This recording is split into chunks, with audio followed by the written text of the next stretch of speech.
Hello, everyone out there in Rumble, X, and YouTube land. Welcome back to Diego Knows. I, of course, am Diego, and today we're going to continue to talk about Mean Girls. That's right, Mean Girls, that fucking high schooler, teeny bopper fucking chick flick from 2004 that you middle-aged women love so well. In fact, y'all loved it so well that they decided to remake it in 2024 as a musical. I'm not making that up, okay? Apparently, Tina Fey or Lorne Michaels, they sold the rights to a Broadway show. They made it into a musical, and now they made the musical into a fucking movie, okay? Now, you probably did not even know about that. well, you probably did. If you're watching this video, you probably did. But the average person didn't know about it. I mean, I didn't know about it. The only reason I knew about it was because I was started to review this movie. Okay, so that should tell you a little something about how that movie's doing well. I mean, they rebooted The Color Purple also this year. Was it last year? Who gives a fuck? And I still haven't seen that. So they're just gonna take every fucking movie and make a musical out of it, and then they're gonna make a movie about the musical based on a movie. Recently, my girlfriend went to New York and watched Back to the Future. They made a musical out of Back to the Future. Can you believe that? They made a musical out of Back to the Future, a Broadway show. All right? And apparently it fucking sucks ass. It just sucks ass. All right? But I'm sure they're going to turn that into a movie too. All right? That just shows you that, man, that fucking the creativity's dead in Hollywood. It's dead in Broadway.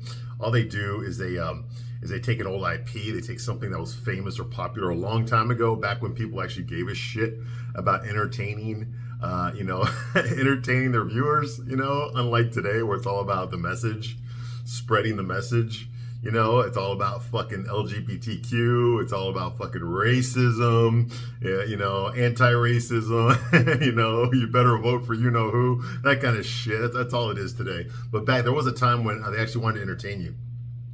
And they wanted they pushed political messages, but they didn't fucking hit you over that fucking head with it. In other words, you were not shamed if you disagreed with it. Okay? You were not shamed if you disagreed with it. Okay? Whereas today you are. That's the biggest difference, okay? And it's been happening for a while now, okay? I'm not gonna get too much into it here. But when this movie came out in 2004, yeah, there was some of that in there as well. Okay, for some reason, I still don't understand it. Women love to have gay guys in chick flicks. Okay, I mean it's a trope. It's a cliche now. Okay, every fucking rom-com, back when, well, they don't really make that many rom-coms anymore, but back when they did, they've always got the gay guy there. You've always got the horny, unattractive, fucking best friend. The main character is always middle-aged. She's like in her early mid-30s, college educated. She's a boss bitch. Works for that means she fucking a slave to a fucking corporation. Okay, that's what it means, right? But that's empowering, right? And she got everything going for her, except she just can't find love. Oh, and then there's some super fucking hot guy, with the two basketballs back there, and the 8-pack, square jaw, and he's got everything. He's got looks, personality, he's got money, he's got the cock, he's got everything. The only problem with him is he just can't find the right girl. Ooh.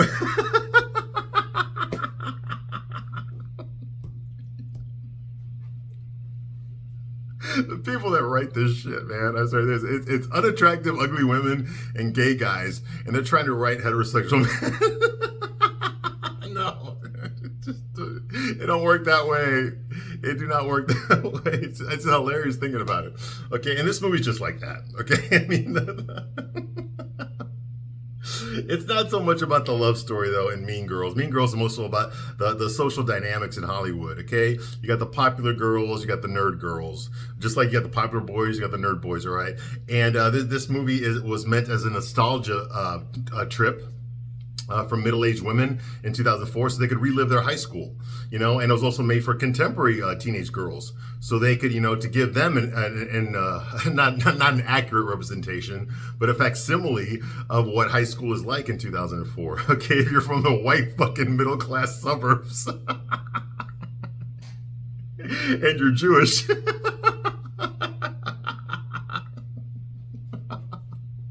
You know, it's so funny. These movies try to appeal to a wide demographic. You know, they're supposed to, you know, but, you know, they really just take a small portion of the United States and say, okay, that was going to represent all of America. No, it doesn't. Okay, I know where they filmed this movie. They filmed in Evanston. I'm from Chicago. Okay, it's a suburb just north of Chicago, just north of Rogers Park. Okay, Rogers Park is the upper northernmost limit of the city. After you, anything north of Rogers Park is Evanston.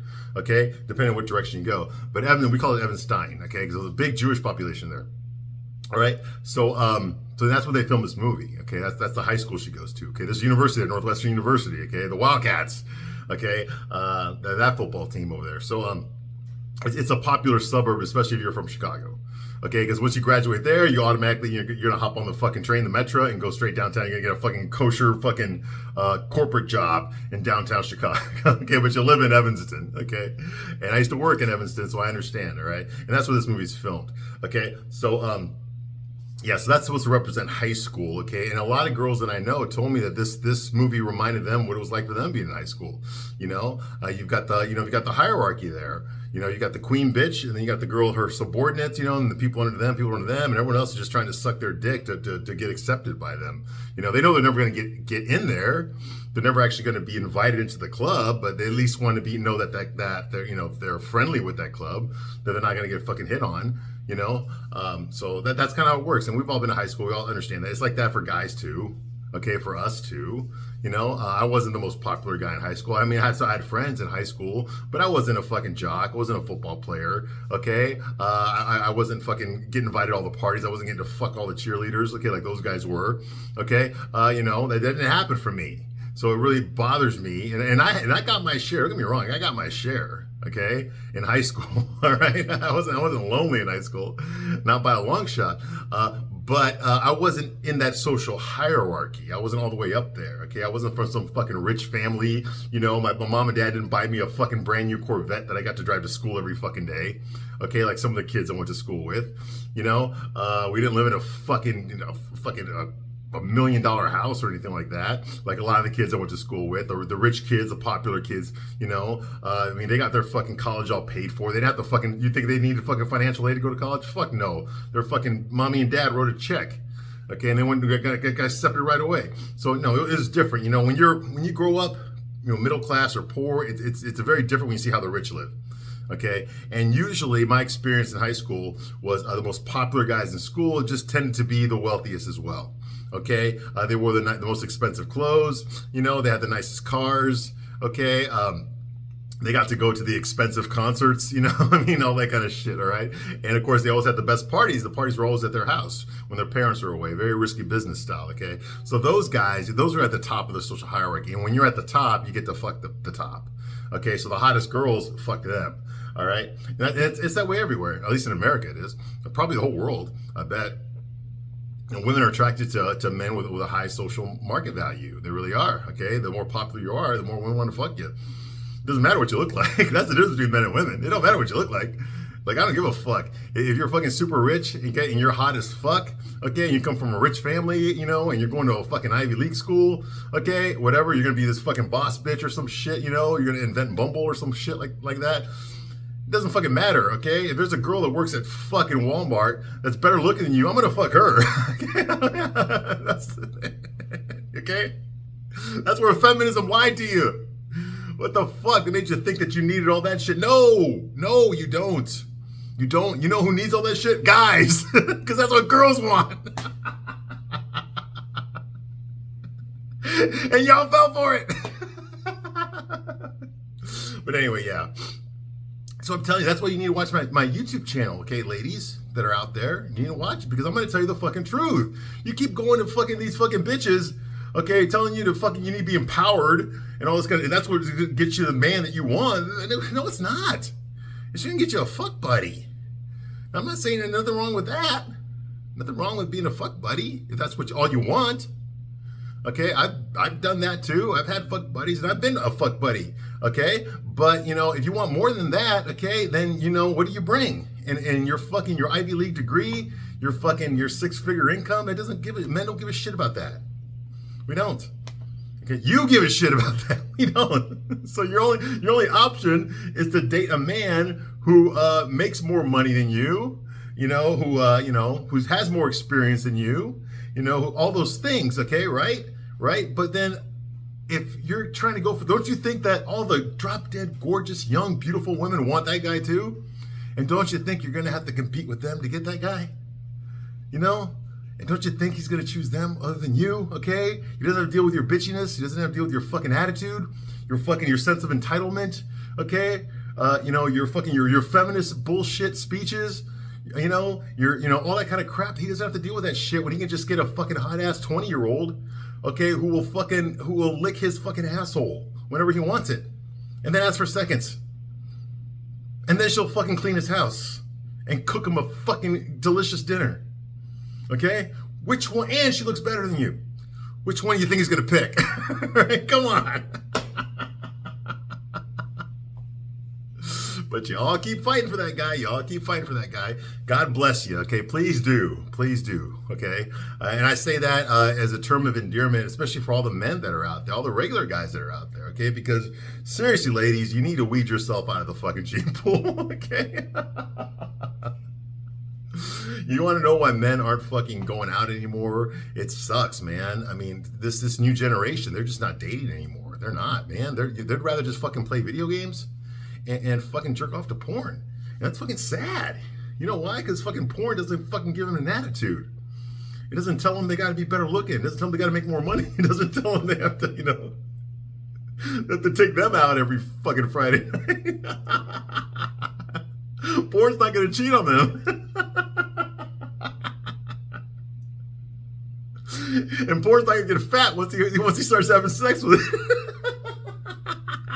Okay, all right. Sorry about that. That's just a little rant there. Okay, but ladies, we got a heart too. Okay, but this movie doesn't deal with what the guys go through. It deals with what the girls go through. There's whole social dynamics. Okay, how the bitches relate to each other. Okay, and I've said this before. I'll say it real quickly here. Okay, this movie's not very believable. Okay, because even if you take the whole chick flick aspect out of this movie, it doesn't ring true. Nobody that stupid would be at the top of the social hierarchy. A group of girls they're all basically retarded. Okay, Regina, Gretchen, and fucking Karen. Yeah, I remember their names. Regina, Gretchen, and Karen. They're fucking basically retarded. Okay, I mean, there's no way they could have fucking realistically could have passed any test to be in the fucking grade that they're in. Okay, they're stupid. I mean, they're really, really fucking stupid. Like they don't understand common sense. Okay, how can girls that stupid be that popular and that other girls want to imitate them? It makes no fucking sense. Okay, all you have to do is hold a conversation with one of them and you'd realize this girl's a fucking moron. Okay, and that's the leader. Okay, and they get dumber as you go down. Okay, now Katie, the main character, is not a moron. She's actually pretty intelligent. Okay, and because she has intelligence and the other three girls that are consistently putting her down don't have intelligence, it's very easy for her to fucking just manipulate them. Okay, and to get them to do what she wants. Okay, which it makes sense that the most intelligent person would be the leader, but then these girls are fucking with Katie. Okay, they're purposely like treating her like shit. They're pissing her off, and they're too stupid to realize that, hey, you know what? You don't want to piss off someone who's smarter than you. Okay, okay, because you're gonna get that back. And they're too stupid to realize that, but yet they still accept her in, and that makes no sense. Anybody who has who's solidified themselves at the top of the food chain socially is going to defend it, is going to keep themselves there. It's going to defend themselves from threats. I mean, that's just fucking human nature. Okay, and these girls in this movie don't understand that. Okay, it's not difficult for the main character, for Katie, to just go in there and start fucking shit up to get what she wants. Okay, it's not difficult for her at all. Actually, okay, she just walks right in and fucking does it. Not much of a story there. I mean, like I said, if it was a movie about a guy who could see against like a group of like 10 guys that were all blind, it's not much of a fucking movie, is it? Okay, I mean, he's gonna win pretty easily, right? Why? Because he can see. Well, in this movie, Katie actually has 2 brain cells, so she can see what's going on. Okay, all she has to do is know when to be quiet and know when to fucking talk shit. Okay, and all the girls will play along. Okay, they'll just fucking, she's the puppet master. She's very Machiavellian, and they'll just fucking fall right into it. Okay, and that just doesn't ring true to me. It doesn't ring true to me at all. Okay, and that's the reason I don't like this movie. It has nothing to do with it being a chick flick or it's about girls, talking to girls and all the social gossip and all. It's nothing about that. Okay, it's about that. It's just the way that I think the idea is pretty solid. Tina Fey had a good idea, but she doesn't understand how to execute the idea. Okay, how to turn that into something that's believable. I know it's a comedy. I know it's tongue-in-cheek. You got to accept that, and I get that. It's going to have some hyperbolic characters in there. I get all that, okay? But if you're going to expect me to believe that Katie is in serious trouble with these girls, okay, and that she needs to fucking find a way, it's got to be like a fucking, a David and Goliath type situation here. Well, it's not when the victim is Goliath, okay, and then the bad guys are David, right? It makes no fucking sense. All right. Okay, I'm Diego. I'm gonna give you a straight man's point of view. Okay, I'm gonna piss you off. I probably already pissed you off. I don't give a fuck. I don't give a fuck. Okay, I'm doing this for fun. I'm not monetized. I don't give a shit. Okay, I do this because I enjoy doing this. Now, and I don't enjoy this one so much. This movie sucks, but I enjoy giving a straight man's point of view because no one else is doing it. I mean, try to find another YouTuber out there that's doing this shit. Nobody's doing this shit. They're all saying politically correct shit so that they don't get a fucking strike or some shit, from YouTube. They're all like, just telling you basically what you want to hear, I mean, it's what the fuck. I'm telling you the fucking truth, all right? Your boyfriend, this is the shit your boyfriend should tell you, and your husband should tell you, and your dad should tell you, but they're not going to tell you, okay? Okay, but I'm going to tell you, because I got nothing to gain by lying to you, all right? You're going to get a straight up dose of the truth, baby. Right up here, man. With no lube. There's no lube here. It's the way you like it. All right, anyway, moving right along. Okay, so basically, God, get these names correct. Okay, Katie's the main character, new girl from Africa. She's going to public school for the very first time in her life. She doesn't understand how the social hierarchy works, okay, how the politics work in high school. She meets this nerd girl named Janice, okay, who's this goth bitch who fucking hates everybody, and it's probably a lesbian, all right? And then this big, fat, fucking, dumb, fucking gay guy who acts like a fucking prima donna, okay? Okay, that guy's name is Damien. She befriends them on the second day of school. On the third day of school, she befriends the most popular girls in school, okay? They actually invite her to join them. I don't know why, I guess she's pretty. I guess there's no other pretty girls in that school. They just invite this girl because she's white and pretty. And anyway, she's invited just like that, okay? The most popular girls. The queen bee are the most popular girls. They're called the Plastics. The queen bee is named Regina George. And her lieutenants here are fucking Gretchen Wiener, okay, because she's Jewish. Okay, that's played with Lacey Chabray. And then you've got fucking Karen something, I don't fucking remember. And Karen is a fucking retarded.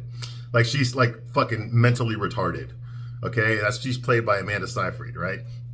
So anyway, so they invite Lindsay Lohan's character, Katie, to sit with them and to become one of the Plastics. That pisses off her original friends that she met the day before, the nerd girl fucking Janice and her gay best friend. So Janice hates fucking Regina George. We don't know why yet, okay? But she wants Katie to infiltrate the Plastics, okay, and get information from them, okay, that they can use against them eventually, all right? So already she's going in there fucking like hot and bothered. Like, she's going in there fucking with an agenda to fuck over the Plastics, all right?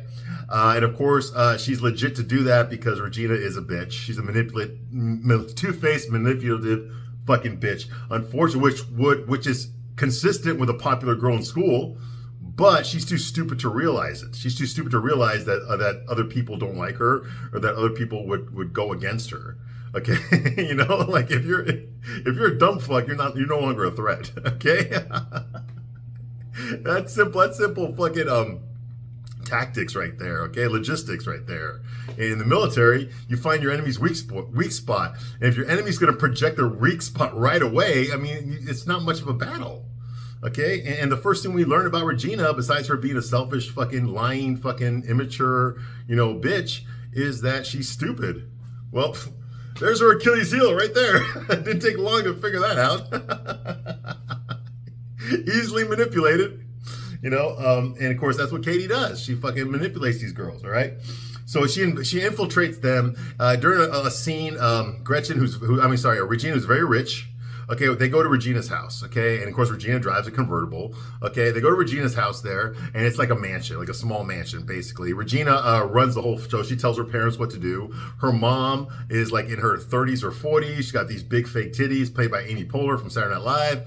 And her best friend, Tina Fey wrote this movie, okay, who's also from Saturday Night Live. And Tina Fey plays the math teacher, Mrs. Norsberry, in this movie, okay? So they get there to Regina's house, okay, which is very, like I said, very palatial and stuff, very nice, okay? We meet her mom, June is her name, June George, Amy Poehler's character. She's got a big fake titty. She's wearing this fucking tracksuit, pink tracksuit, and she makes fucking margaritas for her daughters, although they are non-alcoholic. Okay, these girls are like fucking 16 years old, 17 years old. All right, and of course she has a fucking toy dog. The Paris Hilton toy dog, whatever. And there's a little girl there who I'm assuming is Regina's little sister, and she's over there learning how to twerk by watching like fucking Spring Break adventures or shit, those fucking VHS tapes from back in the day, Spring Break where the girls all take their tops, get fucked up and take their fucking bikinis off. Yeah, she's watching that shit and trying to dance like them. A little fucking girl. Yeah, I'm not making that up.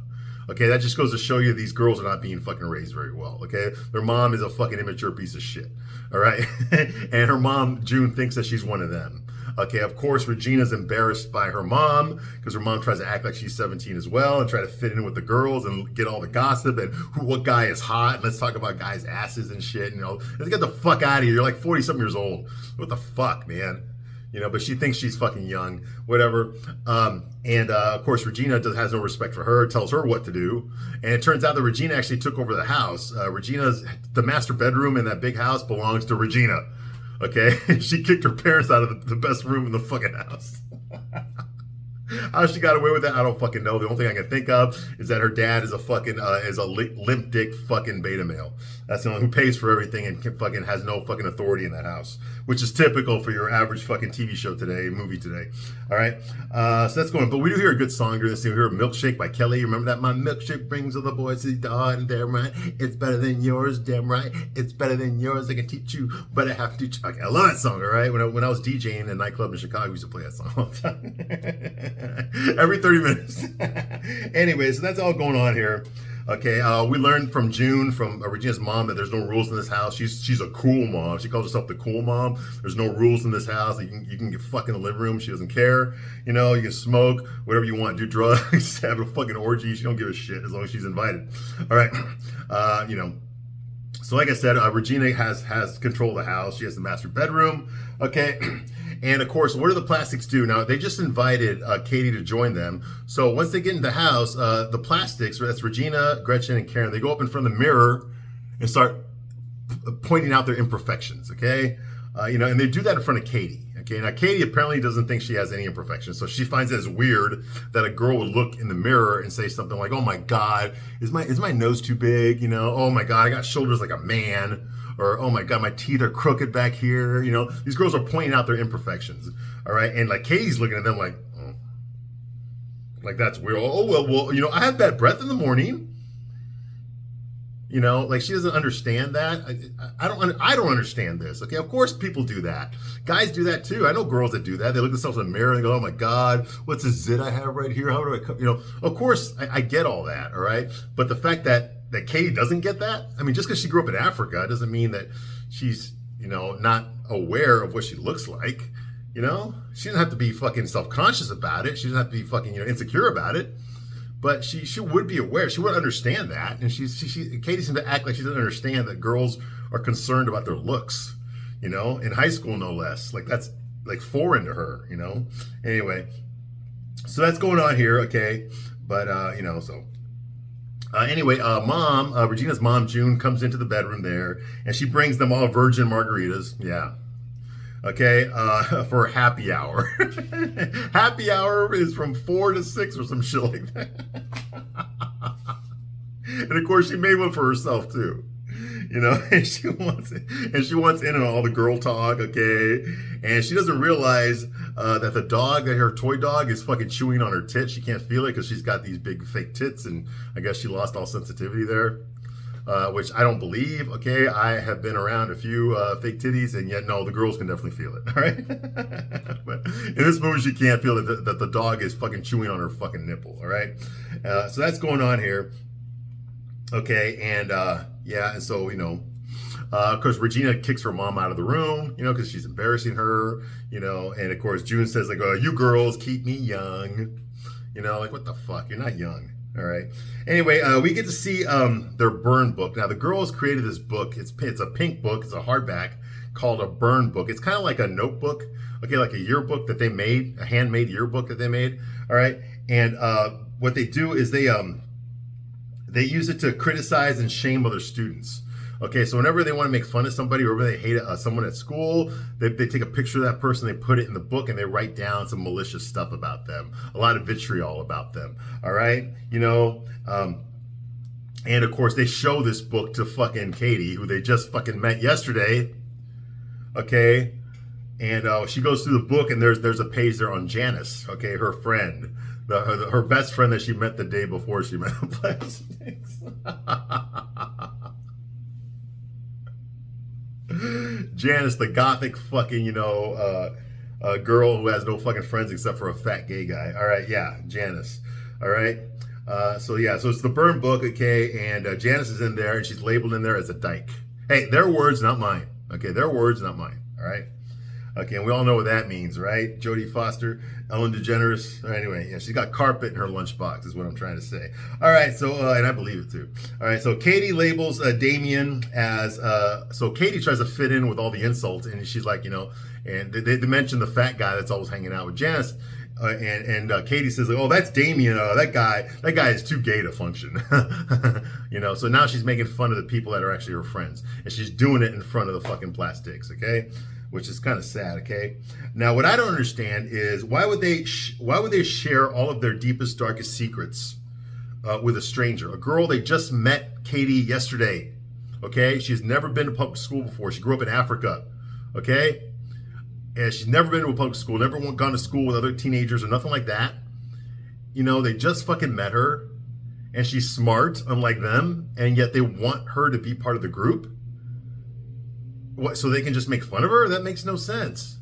You have to earn the right to sit at the table. That's not just given to you unless it's a joke, unless they're trying to fuck her. Like, remember that movie Carrie with Sissy Spacek? Remember that one? Okay, well, in that one, they pretended that they rigged the prom queen election so that Carrie would win as a joke.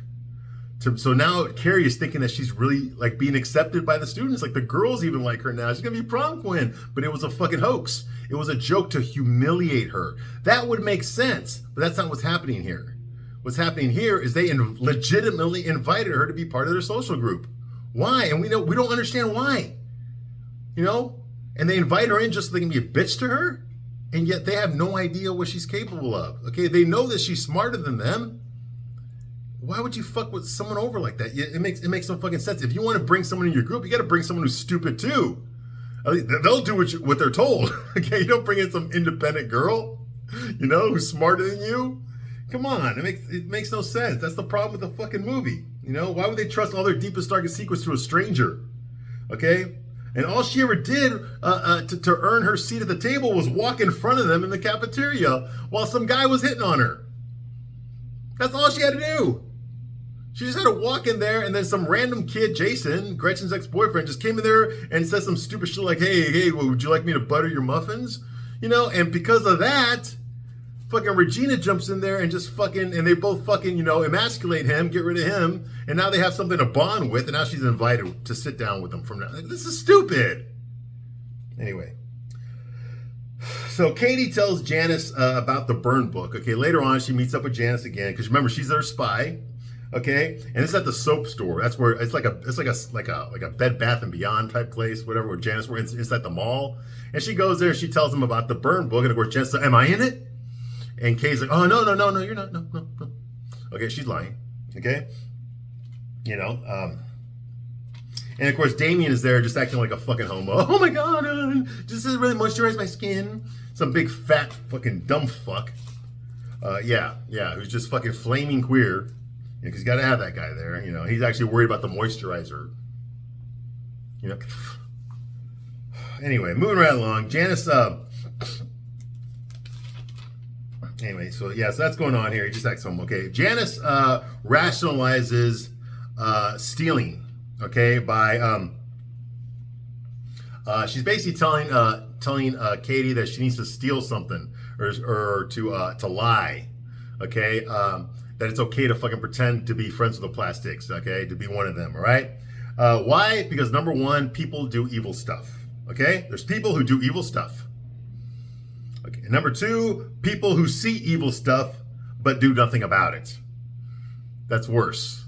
Okay, so basically Janice's rationalization, because she was ostracized, because she's got to wear the fucking, the big fucking eyeliner and the fucking gothic black hair, trying to look like fucking Faruqa Bulk from The Craft. Okay, she's got no friends except this big fat gay guy. All right, she feels ostracized by the plastiques, and so they're fight because Regina and those girls are all bitches, that it's right for her to do whatever the fuck she wants to them, to get revenge on them. Okay, it's okay because they're bitches. So it's okay to be a bitch, you know, to someone if they're bitches themselves. You see, that's her rationalization. Okay, yeah, whatever. And so therefore, it's okay for Katie to infiltrate them and to get information that she's going to use against them later on. All right, that's their rationalization for it. All right. Now, Mrs. Norsberry, okay, is there too. Okay, that's Tina Fey's character. Apparently, she has a second job in the mall as a waitress at a restaurant there. So she's inside the soap store, and of course, they recognize her. They call her out. In fact, they make Damien makes fun of what she's wearing until he sees her face, and he realizes that it's the math teacher. Okay, but it's Tina Fey, and she's shopping there in her bartending uniform from some restaurant called PJ Calamities. I don't know if that's a real restaurant or not.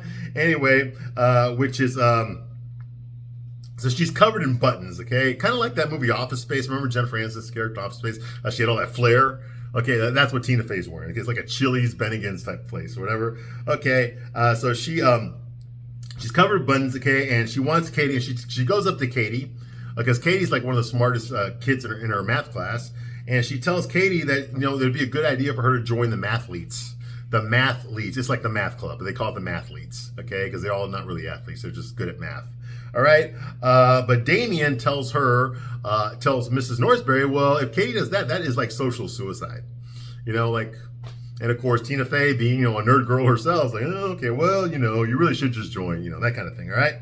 Now, the next scene, Regina. Regina calls Katie to tell her that she knows about her crush on Aaron Samuels. Now, that's another subplot going on here, okay? Katie has a crush on the boy, the cute boy that sits in front of her, okay, in math class, okay? Aaron Samuels, all right? But she found out from Gretchen that Aaron Samuels is actually Regina's ex-boyfriend, okay? Who it looked like Aaron dumped her, but in fact, it's Regina that dumped him, okay? And of course, Gretchen told Katie, hey, don't worry, I won't tell Regina. I won't tell Regina what you said. Thank God you told me, and Regina didn't hear it, okay? Because she would get really mad. You're not, as one of us plastics, you're not allowed to date our exes, that kind of thing, right? Okay, well, apparently, obviously, Gretchen told Regina, so Regina says like, hey, listen, I heard that you had a crush on my ex, Aaron Samuels, you know, well, you know, if you want to go out with him, you do you, that's fine, do whatever you want to do, but I should tell you, you know, all he cares about is his schoolwork, his friends, and his family. And Katie's like, is there something wrong with that? She's like, no, I'm just telling you, you know, that, you know, so Regina says, you know what, if you want, I can talk to him for you, you know? So she's playing it off, right? And Regina's like, but aren't you mad? But you know what? Aren't you mad at Gretchen for telling me that you have a crush on Aaron? You know, because that was the bitchy thing to do. And Katie's like, oh, I'm not mad at her, you know, but I mean, it was a little bit bitchy, I guess, you know, like kind of like she wants attention or something, you know. And of course, Gretchen is listening in. They were on a three-way call, and Katie didn't realize it. So Gretchen's listening to all this. All right. So, you know, and it was, and of course, Katie calls it her first three-way calling attack. All right. So that's going on here. All right. I'm going to stop my review right here, but I'll be back shortly to continue my review of Mean Girls. I thank you very much for watching this long, and I will see you soon on the next video. Bye.